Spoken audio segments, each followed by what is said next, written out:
सियालकोट में थाना हाजीपुरा पुलिस की फुर्तियां जाली कारकर्दगी बनाने के लिए मनशियात फरोशी के झूठे मुकदमे दर्ज होने लगे। बिलाल नामी शहरी को 16 जून को शाहपुरा रोड से गिरफ्तार किया गया। पुलिस ने झूठी एफआईआर दर्ज करते हुए वकुआ खादिम अली रोड का बनाया तो पुलिस की कार्रवाई की असलियत खुलकर सामने आ गई। कमसिन बच्चों के हमरा जाते हुए बिलाल नामी शहरी को गिरफ्तार करने की सीसीटीवी फुटेज भी मंजर आम पर आ चुकी है। बिलाल के चचा नदीम ने बताया कि बिलाल की रिहाई के लिए शहबाज एएसआई और आसिम चीमा कांस्टेबल ने 2 लाख रुपए रिश्वत मांगी है। रिश्वत ना देने पर पुलिस ने 1540 ग्राम मनशियात का झूठा मुकदमा दर्ज किया है। मेरा नाम सर नदीम है, शाहपुरे का मैं रिहायशी हाँ। मेरा भतीजा बिलाल पुलिस ने नजायज़ पर्चा दे दिता है और इस इलाके के सारे लोग गवाह ने। स्कूल तो बच्चे लैन आया सी, ठीक है, और इतने चौधरी साहब भी दुध वाले गवाह ने। इन्हों ने उन्होंने भेजा उत्थे थाने, जबरदस्ती कर देन, कहते हैं गोली मार देनी है, नहीं पवेगा साढ़े नाल ते तेन गोली मार देंगे। तो बेचारा प्रैशर च आके तो चला गया, तो ज्यादती की, झूठा मुकदमा बना दिता गया किसी के कहने ते, या कोई मुखालफत लई उन्होंने। पैसे का मुतालबा करते रहे उत्थे खड़ के, पैसे नहीं दिते तो जनाब उन्होंने झूठा पर्चा मुकदमा बना दिता। 2 लाख रुपया जनाब डिमांड की है कि पैसे दवो वगरना असीं तुहाडे ते कोई मुकदमा बना देंगे। तो झूठा मुकदमा उन्होंने बना दिता है। इस इलाके के सारे लोग गवाह ने। सीसीटीवी वीडियो साढ़े को मौजूद है ऐसे जगह की, जिहदे जोड़े लोग ने वीडियो मौजूद वो भी ऐसे मौजूद ने, बयान देंदे ने।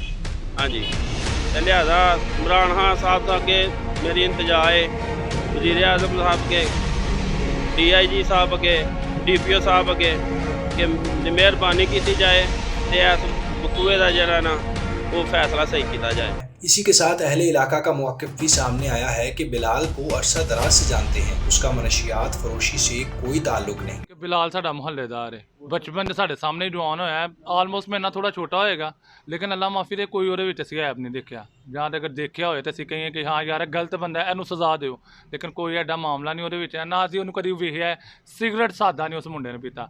ਮੇਰਾ ਐਜ਼ ਯੂਜੂਅਲ ਕਸਟਮਰ ਰੈਗੂਲਰ ਮੇਰੇ ਕੋਲ ਆਉਂਦੇ, ਛੋਟੇ ਛੋਟੇ ਉਹਦੇ ਬੱਚੇ ਨੇ। ਉਸ ਦਿਨ ਇਹਨਾਂ ਨੇ ਆ ਕੇ ਉਹਨੂੰ ਜ਼ਬਰਦਸਤੀ ਇੱਧਰੋਂ ਫੜਿਆ।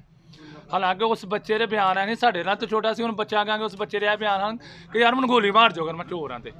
वो बच्चा है कह रहा बिलाल और वो बच्चे रो रहे हैं। जिन्हें भी जिन्होंने अगे दिता बोले ने इस बारे कि मेरा दोस्त है, यह भी खड़े ने, इन्होंने मोटरसाइकिल को फड़ी है कि लाइए और बच्चे भी लगते पे हैं। दुध वाले साबू है साढ़े को मौलवी साहब ने और जिन्हें भी महल्ले ने। सिर्फ असी इन्नी रिक्वेस्ट करना चाहते हैं, अगर तो गलत होए ना तो करो।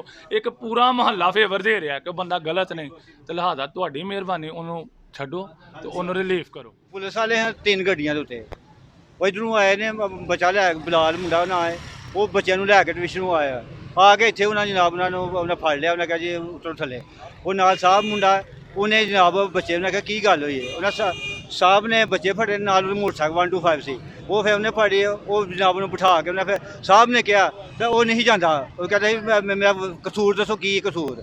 ਉਹ ਨਹੀਂ ਜੀ ਤੂੰ ਚਲੋ ਤੁਸੀਂ ਥਾਣੇ ਚਲੋ। ਉਸ ਤੋਂ ਬਾਅਦ ਉਹਨੇ ਜਨਾਬ ਪੁਲਿਸ ਵਾਲਿਆਂ ਨੂੰ ਕਿਹਾ ਤੁਸੀਂ ਜਾ ਸਾਹਿਬ ਤੂੰ ਮੇਰੀ ਗਰੰਟੀ 'ਤੇ ਜਾ, ਮੈਂ ਬੱਚੇ ਘਰ ਛੱਡ ਆਉਣਾ ਵਾ। ਇਸ ਤੋਂ ਇਲਾਵਾ 3 ਗੱਡੀਆਂ ਵਾਲੇ ਉਹ ਜਨਾਬ ਲੈ ਕੇ ਪੁਲਿਸ ਵਾਲੇ ਟੁਰ ਗਏ ਨੇ। ਉਹ ਕਹਿੰਦੇ ਨੇ ਕਿ ਸਾਡੇ ਬੱਚੇ ਦੇ ਚਰਸ ਪਈ ਹੈ 1.5 ਕਿਲੋ ਆਰਡਰ ਪਿਆ, ਵਰਨਾ ਮੈਨੂੰ ਇਸ ਗੱਲ ਦਾ ਨਹੀਂ ਪਤਾ। ਉਹ ਤਾਂ ਕੋਈ ਸ਼ਾਇਦ ਕੋਈ ਨਹੀਂ ਸੀ ਜਦੋਂ ਮੈਂ ਢੋਰਿਆ, ਵਰਨਾ ਮੈਂ ਉਹਨਾਂ ਨਾਲ ਖਾਲੀ ਹੱਥ ਢੋਰਿਆ। ਬੱਚੇ ਮੈਂ ਉਹਨਾਂ ਦੇ ਘਰ ਛੱਡ ਕੇ ਆਇਆ, ਵਰਨਾ ਇਸ ਚੀਜ਼ ਦਾ ਮੈਂ ਗਵਾਹ ਵਾਂ। ਮੋਟਰਸਾਈਕਲ ਤੋਂ ਬੱਚੇ ਹਨ ਉਹਨਾਂ ਨਾਲ, ਠੀਕ ਹੈ, ਪੁਲਿਸ ਵਾਲੇ ਸਨ ਤੇ ਉਹਨਾਂ ਨੇ ਬਸ ਉਹਨਾਂ ਨੂੰ ਪਤਾ ਨਹੀਂ ਉਹ ਮਸਲਾ ਦੀ ਕੀ ਮਸਲਾ ਸੀ, ਇਹ ਸਾਨੂੰ ਨਹੀਂ ਪਤਾ।